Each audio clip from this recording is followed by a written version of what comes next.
They didn't even bother lowering their voices. She's just nothing special.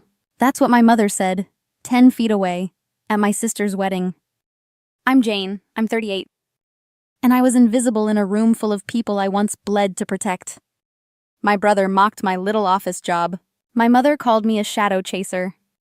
And my sister? She whispered, "Please don't make this day about you." So I smiled, stayed silent.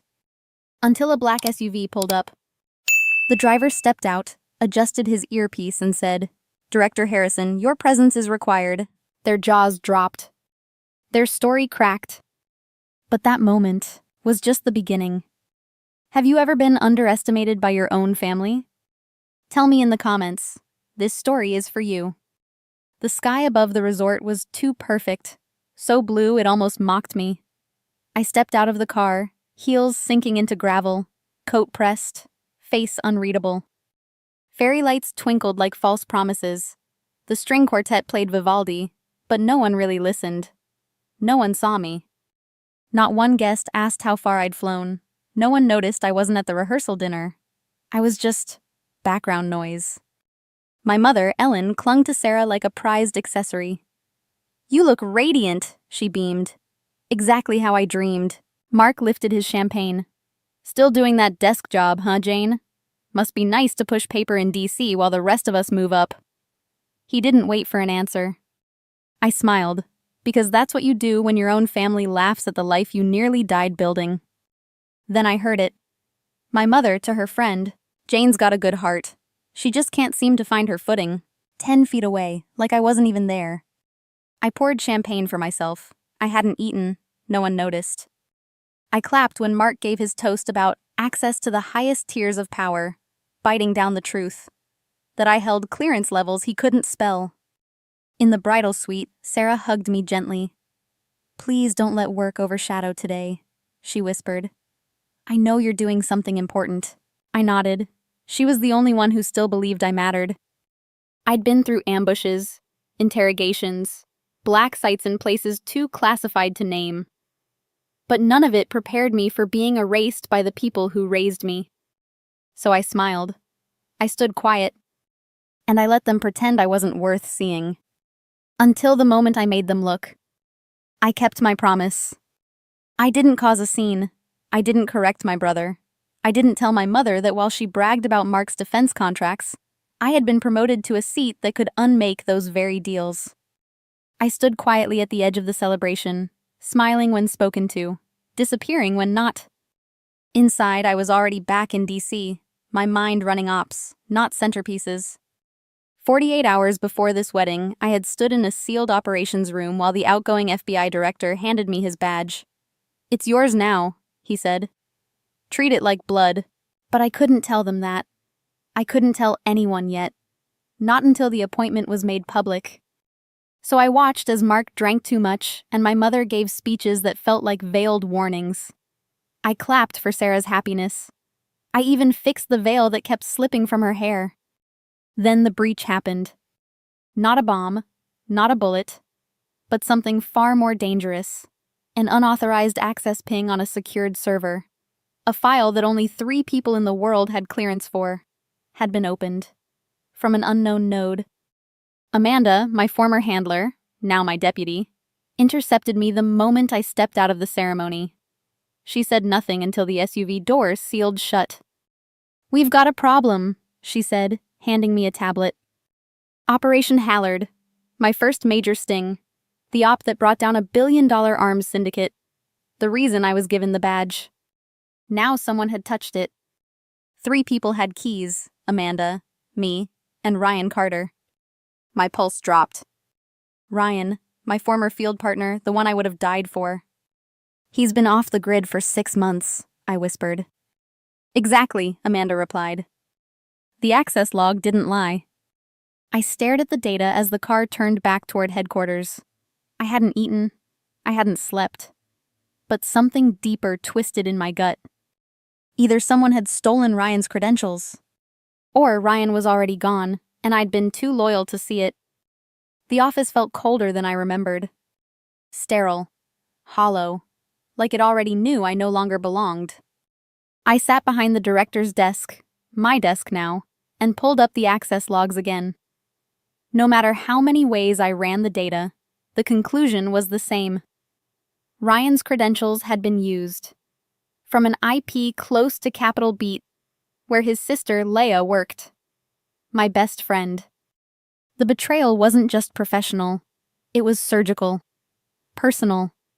Surveillance footage confirmed the worst. Blurry, late night, but there he was, Ryan, typing in my access code like it was his. Calm, precise, like he'd done it before. I felt something inside me fracture. A knock, Amanda again. We have a briefing in 4 hours, she said, but you need to decide now. Do you want this internal or public? I didn't answer right away.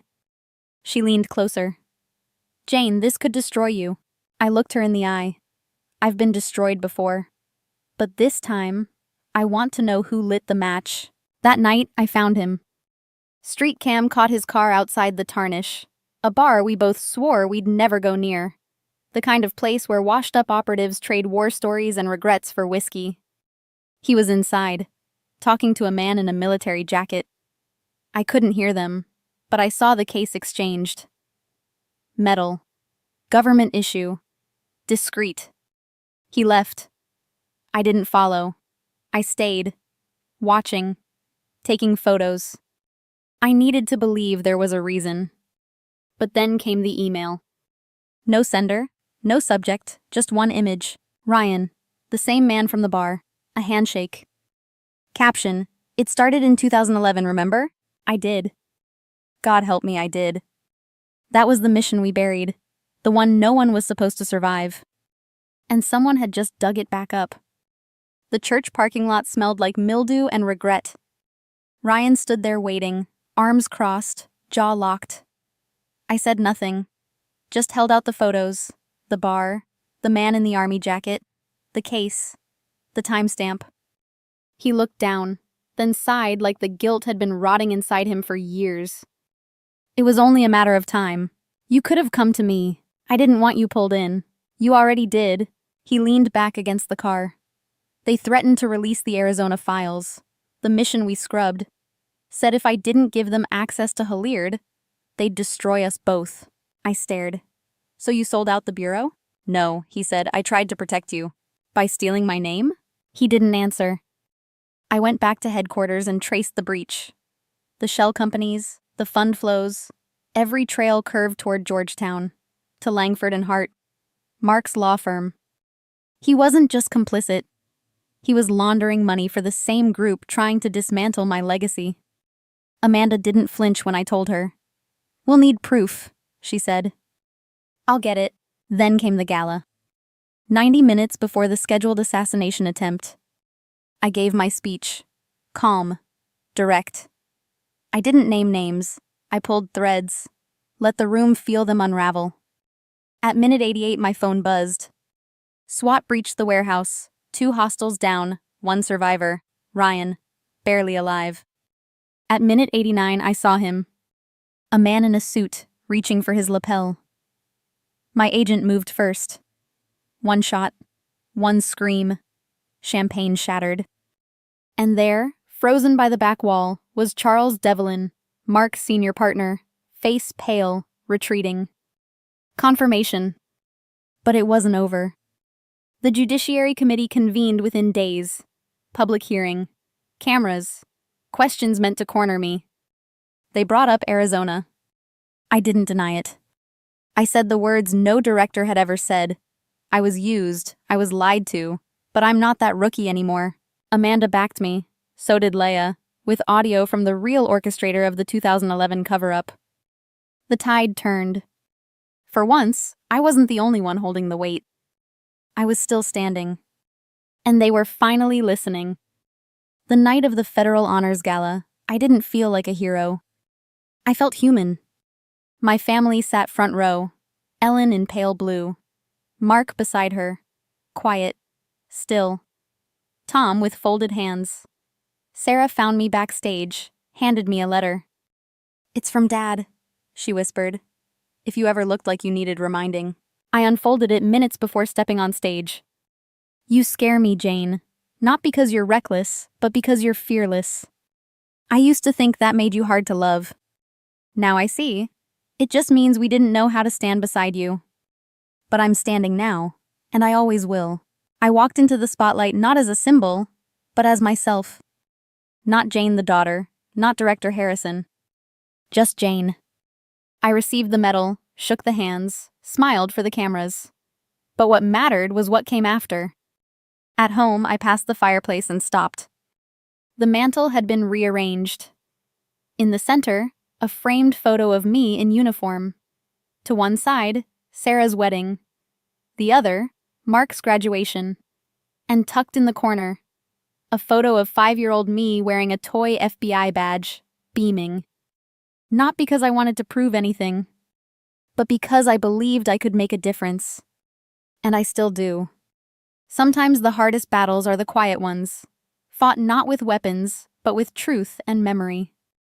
Redemption doesn't come loud, it comes in fragments. And healing begins the moment you stop waiting for approval. So if you're still walking alone in your story, just know I see you. And I believe you'll find your way back to yourself, too. If this story hit home, say "still standing" in the comments. And if you believe stories like this deserve to be told, like, follow, and subscribe. You're not alone, and you never were.